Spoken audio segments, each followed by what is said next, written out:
من يهده الله فلا مضل له ومن يضله فلا هادي له أشهد أن لا إله إلا الله وحده لا شريك له وأشهد أن محمدا عبده ورسوله وحبيبه وخليله ولا نبي ولا رسول بعده يا أيها الذين آمنوا اتقوا الله حق تقاته ولا تموتن إلا وأنتم مسلمون أما بعد فإن أصدق الحديث كتاب الله وخير الهدي هدي محمد صلى الله عليه وسلم وشر الأمور محدثاتها وكل محدثة بدعة وكل بدعة ضلالة وكل ضلالة في النار. إخواني رحمني ورحمكم الله. Alhamdulillah, kita bersyukur kepada Allah Rabbul Izzati wal Jalalah yang telah memudahkan kita di dalam menjalankan kewajiban-kewajiban kita kepada Allah. Yang kalau kita melihat kewajiban itu sungguh berat, kecuali orang-orang yang dimudahkan oleh Allah. Bahkan kita melihat betapa beratnya kewajiban itu. Kita melihat manusia-manusia yang saat ini yang mereka masih tidur, mereka tidak ke masjid untuk salat. Ini menunjukkan subhanallah, kalau bukan karena kemudahan yang Allah berikan, niscaya kita tidak akan bisa menjalankan kewajiban itu. Dan di antara kewajiban kita juga adalah belajar menuntut ilmu agama, yang insyaallah pagi ini kita akan membahas kitab Hadis Al-Arba'in. Hadis Al-Arba'in. Al-Arba'in itu artinya 40. Berarti ada 40 hadis yang akan kita bahas di kitab Hadis Arba'in. Ada juga kitab yang dikarang oleh Al-Imam Ibn Rajab Al-Hambali, Jami'ul Ulum wal Hikam. Beliau memasukkan hadis 40 ini, kemudian dia tambah lagi sehingga sekitar 50-an. Jami'ul Ulum wal Hikam yang dikarang oleh Al-Imam Ibn Rajab Al-Hambali. Hadis Arba'in dikarang oleh Al-Imam An-Nawawi. Makanya sering kita dengar Al-Arba'in An-Nawawi. Siapa nama lengkap dari Al-Imam An-Nawawi? Beliau memiliki kunyah Abu Zakaria. Nama kunyah beliau Abu Zakaria. Dan beliau ini belum nikah sampai wafat.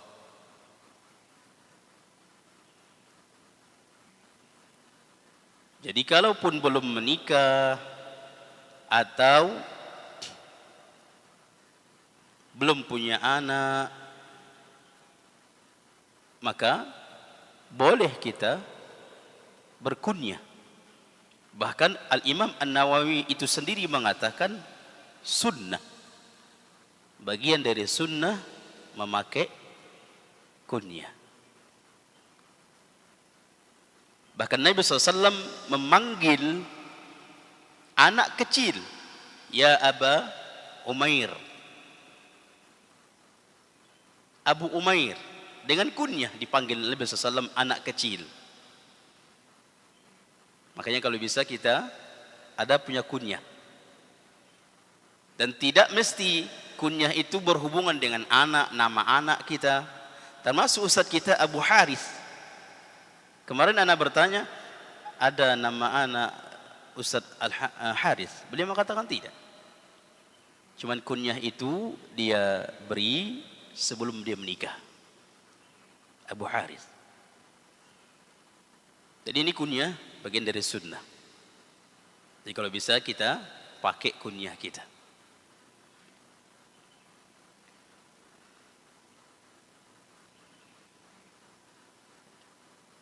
Seperti Aisyah radhiyallahu anha, ketika Nabi SAW mengatakan, wahai Aisyah, pakailah kunyah. Kemudian Aisyah mengatakan, dengan nama siapa saya berkunyah? Rasulullah mengatakan, dengan nama keponakan Abdullah bin Az-Zubair. Makanya kunyah Aisyah itu adalah Ummu Abdillah. Kunyah Aisyah Ummu Abdillah. Jadi bagian dari sunnah. Nama beliau Yahya. Nama Al-Imam An-Nawawi adalah Yahya.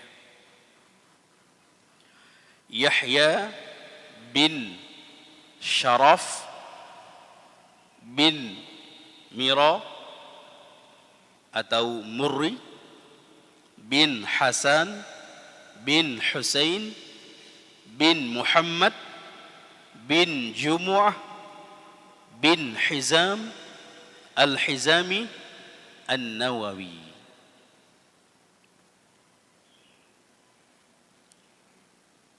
Al-Ustaz Dr. Firanda hafizahullah ta'ala mengatakan bahwasanya sebagian orang mengira Al-Hizami itu nisbat kepada sahabat Nabi. Namun beliau mengatakan ini keliru. Hizam itu adalah salah satu nama kakeknya, Hizam Al-Hizami. Sebagian orang menganggap Hizam Al-Hizami itu nisbat kepada sahabat. Sehingga kalau seperti itu berarti ada keturunan dari sahabat. Maka dikatakan oleh Al-Ustaz Dr. Firanda, maka ini keliru bahwasanya nama Hizam Al-Hizami itu adalah nama kakek. Nama kakek beliau. Beliau dinisbatkan dengan An-Nawawi. An-Nawawi nama tempat dia lahir dan tumbuh di sebuah desa yang namanya Nawa, yang ada di Damaskus. Nawa, sehingga dia menjadi An-Nawawi. Jadi boleh saja misalnya kita lahir di Bengkalis. Lahir di Bengkalis. Apalagi dikatakan oleh Al-Imam Abdullah Ibn Mubarak, kalau sudah dia tinggal lebih dari 4 tahun, maka sudah boleh dia memakai nisbat kepada desa itu. Tinggal 4 tahun. Jadi kalau masih 1 tahun, 2 tahun, berarti belum. Kalau pendapat Al-Imam Abdullah Ibn Mubarak. Jadi kalau dia lahir di Kandis, tinggal sudah 5 tahun, 6 tahun, 10 tahun, jadi siapa namanya? Al-Kandisi. Fulan Al-Kandisi. Itu perlu jamaah supaya tak balik bertanya-tanya dari mana, tak perlu tanya lagi itu. Al-Imam Al-Maqdisi, dari Maqdis, betul Maqdis. Kalau sudah kita katakan fulan, nama saya fulan Al-Kandisi. Dari Kandis. Kalau dari apa lagi? Al-Padangi. Kalau dia dari Padang misalnya, nama ana fulan Al-Padangi. Atau nisbat kepada apa dia? Jawa. Jawawi gitu ya.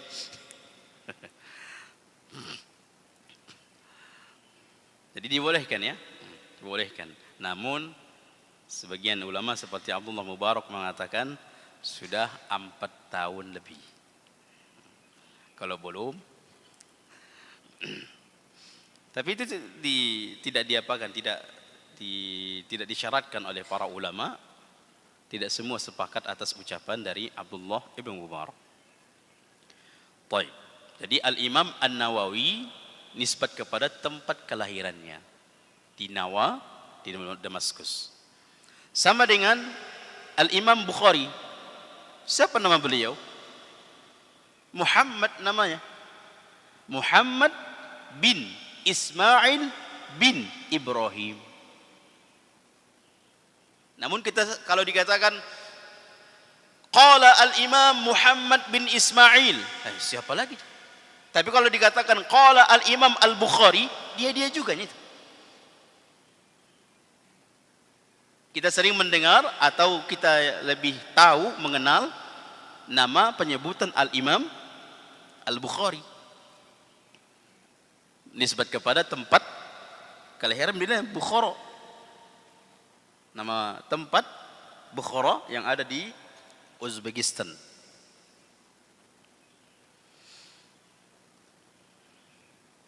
Al-Imam An-Nawawi, para ulama memberikan laqab kepadanya Muhyiddin. Muhyiddin yang menghidupkan agama. Para ulama memberikan gelar kepadanya, bukan orang biasa yang memberikan gelar. Ulama yang memberikan gelar kepadanya Muhyiddin, yang menghidupkan agama atas ilmunya, atas mengamalkan ilmunya, atas mendakwahkan ilmunya. Seolah-olah dia menghidupkan agama. Namun beliau sendiri mengatakan, tidak kuhalalkan orang yang menyebut saya Muhyiddin. Subhanallah jemaah, tawaduknya para ulama itu. Al-Imam Asy-Syafi'i digelar dengan Nasirus Sunnah. Nasirus Sunnah, Nasiruddin. Termasuk juga Al-Imam Syekh Albani diberi laqab Nasirus Sunnah. Namun para ulama itu tidak mau dilaqabi seperti itu. Ketawaduan mereka yang luar biasa. Wallahi jemaah, kita punya istilah seperti padi. Ya Pak ya? Padi itu semakin berisi, semakin tunduk tawadu. Hendaknya semakin kita belajar, semakin tawadhu kita. Semakin tidak mencari keviralan diri.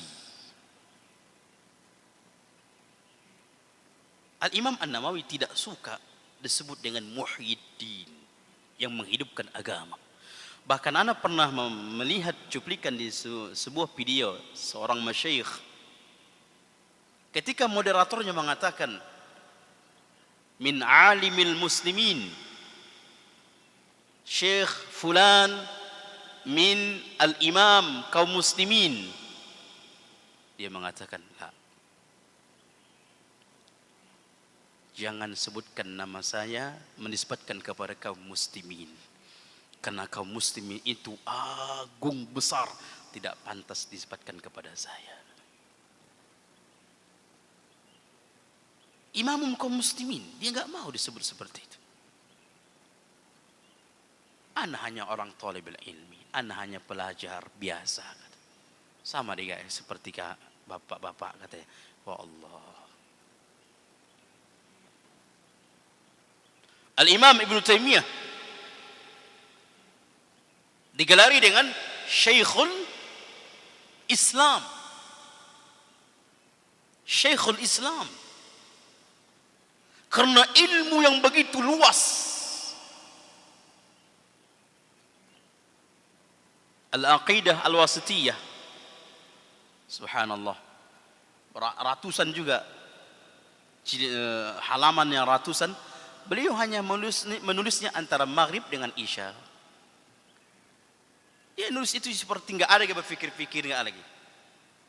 Kalau kita kan masih menulis apa yang ini tidak, dia mengalir pena tuh seperti tak ada apa-apanya. Ketika berbicara tentang tafsir, seolah-olah dia menghabiskan umurnya untuk mempelajari tafsir karena kedalaman tafsir beliau. Ketika berbicara tentang hadis, seolah-olah umurnya semua dia habiskan untuk peritos hadis karena kedalaman pemahaman dia tentang hadis. Luar biasa ilmunya. Maka hibati fillah, semakin kita rajin belajar, semakin menjadikan kita tawadhu. Al-Imam Abdullah bin Mubarak, ulama besar. Ya Allah, beliau ketika membacakan sebuah kitab di hadapan murid-muridnya, ternyata penulis menyebutkan nama perkataan beliau, Abdullah bin Mubarak. Yang membacakan kitab itu beliau sendiri. Sampailah kepada ucapan qala Abdullah ibn Mubarak. Dia sendiri. Dia mengatakan, dia hapus. Di hadapan muridnya dia mengatakan tidak layak ucapan Abdullah Mubarak diambil. Siapa Abdullah Mubarak karena diambil itu ucapan dia, katanya. Pendapat dia, katanya. Dia hapus jemaah. Padahal imam besar, ulama besar. Karena ketawaduan mereka. Banyak sekarang ini penyakit ingin viral. Ingin disebut namanya di mana-mana. Bahkan kalau namanya tidak disebut di kalangan perkumpulan itu, sakit hati dia. Subhanallah. Al-Imam Ahmad bin Hanbal, dia mengatakan, aku pingin tinggal di pelosok-pelosok kampung, pelosok-pelosok dunia, pelosok-pelosok tempat sana, yang satu pun tidak mengenal siapa Imam Ahmad. Karena saat ini aku diuji dengan kemasyhuran. Menghindar dari kemasyhuran. Kita mencari kemasyhuran. Bahkan terkadang tidak heran kalau ada orang ingin viral, ingin masyhur, dengan cara apapun dia lakukan. Subhanallah. Imam Ahmad menghindar dari masyhur. Abdullah bin Mubarak pernah ikut dengan kerumunan orang-orang yang begitu banyak ingin mengambil air di sebuah sumur. Abdullah Mubarak ikut. Dan kerumunan ini tidak mengenal wajah dari Abdullah bin Mubarak. Tapi kalau nama mereka kenal. Dulu kan tidak seperti zaman sekarang. Kita ketik siapa fulan, timbul wajahnya. Dahulu banyak meminta kepada Allah agar berjumpa dengan Imam Ahmad. Namun mereka tidak tahu bagaimana wajah Imam Ahmad. Abdullah Mubarak ikut berkerumunan ingin mengambil air. Mereka tahu siapa Abdullah Mubarak, namun tidak tahu mana orangnya. Ikut berkerumunan, karang desaan, karang di apa namanya? Kalau bahasa kami diimpit, tahu diimpit Pak? Dikapit. Paham Pak diimpit kan? Dikapit dia. Sehingga susah untuk mengambil air itu. Begitu dia ambil air kemudian keluar. Kalau kita yang parah betul orang ini ya, tak dikenal siapa saya. Namun beliau mengatakan begitu keluar, alhamdulillah, inilah nikmatnya tidak dikenal. Bukan mengeluh.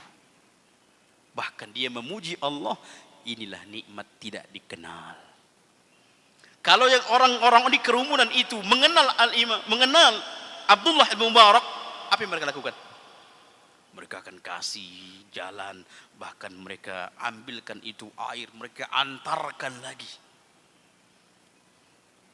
Namun dia ikut berkerumunan itu susah, sulit mengambil air. Begitu dia keluar, alhamdulillah, inilah nikmatnya yang tidak dikenal. Wallahi jemaah, lihat bagaimana para ulama itu tawadhu'nya. Di antaranya Al-Imam An-Nawawi, tawadhu' sekali, bahkan penyebutan Muhyiddin pantas untuk dia, namun dia tidak mau.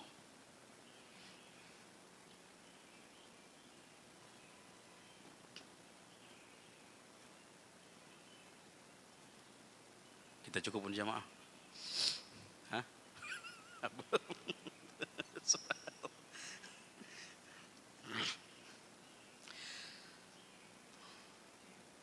Ahibati fillah, rahimani wa rahimakumullah. Tanggal beliau lahir 631 Hijriah. 631 Hijriah, dan beliau wafat di tahun 676 Hijriah. Berarti 631 wafatnya 676, berapa tahun jemaah? 45 tahun. Mudah enggak jemaah?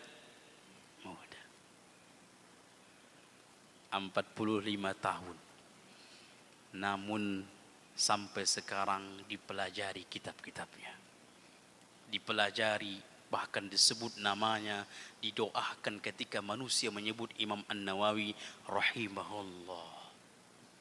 Seolah-olah dia umur beribu tahun. Padahal umurnya 45 tahun.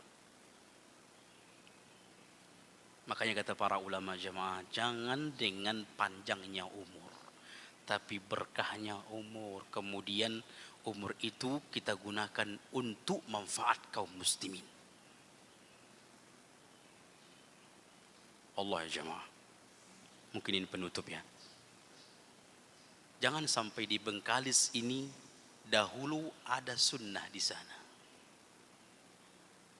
Kita ini akan meninggal semua ini. Kita akan habis semua. Pertanyaannya, siapa yang meneruskan perjuangan sunnah? Siapa yang akan generasi melanjutkan, mendakwahkan akidah sunnah? Jangan hanya kita sebatas diri kita saja. Kalau Al-Imam Nawawi mencukupkan diri sendiri, nggak mau dia ngarang kitab itu. Yang puluhan kitab yang dia karang, jangan tanya tebal-tebalnya. Berkah umur luar biasa. Dan seluruh apa yang dia perjuangkan sampai saat ini kita nikmati perjuangan itu. Islam ini sampai di Bengkalis atas izin Allah, perjuangan kemudian perjuangan Rasulullah dan perjuangan para sahabat. Kalau hanya Islam dicukupkan pada diri sendiri, mereka berhenti pada diri mereka sendiri, mungkinkah Islam ini sampai kepada kita? Takkan. Maka hibati fillah, kita harus pikirkan sama-sama itu. Makanya anak heran di Bengkalis tidak ada pesantren. Hah? Di Oh, di Kandis ya. Kandis. Heran jemaah, begitu besarnya ini. Wallahi kami berintis di desa-desa. Nanti bisa dilihat pesantren Abdullah bin Mas'ud. Hanya cuma 2 orang donaturnya. Gak apa-apa, di awal-awal berapa kemampuan kita sudah. Cuman kita harus mulai. Kalau kita tidak mulai, sampai kapan tak akan termulai itu. Pondasi dulu, sudah pondasi. Berhenti beberapa bulan, sudah. Bisa saja kita tidak tahu takdir Allah. Begitu ada orang lewat yang punya harta, tak tahu dia kemana harta ditaruhnya, diletakkannya. Nampaknya di situ bangunan pesantren. Nah, ini apa ini? Oh, ini saya berimpak sekian. Cuman sudah kita mulai. Kenapa? Untuk akan datang jemaah. Kita ini akan habis semua ini. Apalagi dari Kandes ini, ada enggak anak-anak kita yang orang Kandes ini merantau belajar di pesantren-pesantren? Ada? Banyak. Nanti mereka pulang kemana mereka? Begitu mereka pulang, akhirnya mereka merantau. Ilmu yang mereka tuntut, mereka ajarkan kepada orang lain. Kenapa? Karena wadahnya tidak ada di sini. Akhirnya habis kita semua. Anak-anak kita ini bagaimana? Cucu-cucu kita bagaimana? Kaum muslimin saat ini buta dengan manusia, buta dengan Allah, buta dengan Islam. Lihat mereka itu. Siapa yang akan meneruskan dakwah kita?